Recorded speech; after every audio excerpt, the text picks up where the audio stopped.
Ligo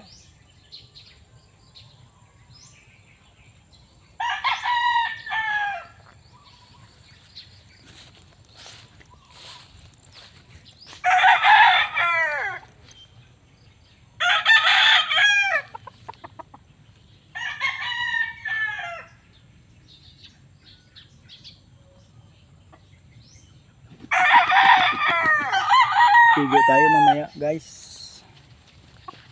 Liguan natin to sila mamaya.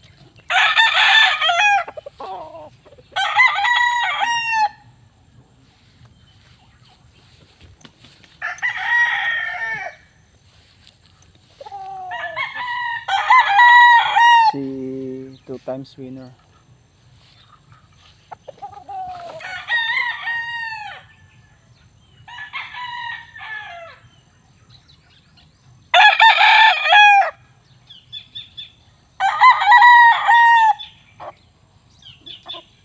Pulang-pula yung mata niya. O yung paa niya na kanan. Diferensyado na. Yan.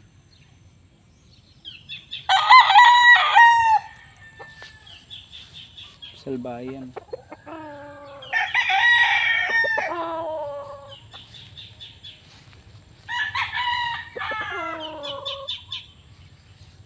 Hindi pa natapos yung balahibo niya.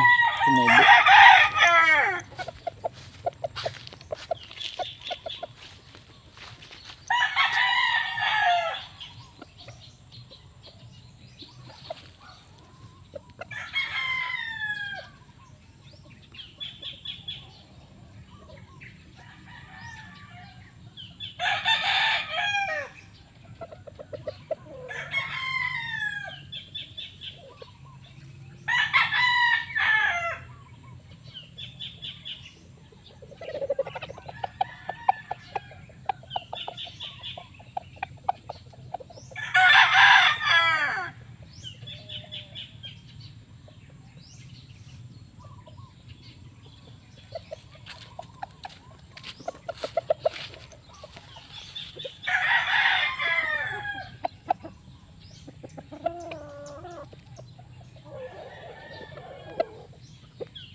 Mahalagang paalala ng Brigada News FM Philippines, the Music and News Authority. Konting kaalaman, ang Mami Blue Whale daw ay nagpuproduce ng 200 liters o isang drum ng gata sa loob ng isang araw.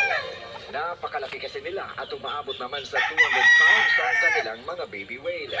Pero gaano nga ba kahalaga ang gatas ng ina? Sabi ng mga eksperto, ang isang kutsarang gatas ng ina ay nangangahulugan ng isang buhay. Konti man ito, ngunit meron itong 3 million germ-killing cells. Ibig sabihin, napakaraming antibody noon na panangga ni baby sa mga sakit na pwedeng dumapo sa kanya. Isa pang nakamamangha sa gatas ng ina. Balanse lang daw ang taglay nitong protina, sugar at fat habang kargado ito ng maraming vitamina para sa paglaki ni baby. Dati maraming paniniwala na ang pagpapagatas daw ay nakakasira sa beauty ng isang ina. Ngunit ngayon, mismo mga artista pa nga ang makikita mong babad sa pagpapasuso sa kanilang anak. May mga ginagawa na rin pamamaraan ngayon ng mga health workers sa ospital upang masigurong talaga Ilaban ito guys sa February 17. Huwag baliwalain ang pagpapasuso dahil ang gatas ng ina ay gatas ng buhay. Sa alaga ni inay, ang brigada ay kaagapay. Maganda sukat guys. Magre-review pa ako para sa exam. Nakaka-stress. Academic pressure? Ay, Pagod to sila eh. Walang bahala yan. Tulungan siyang malagpasan ito. Bigyan siya ng standout EF score.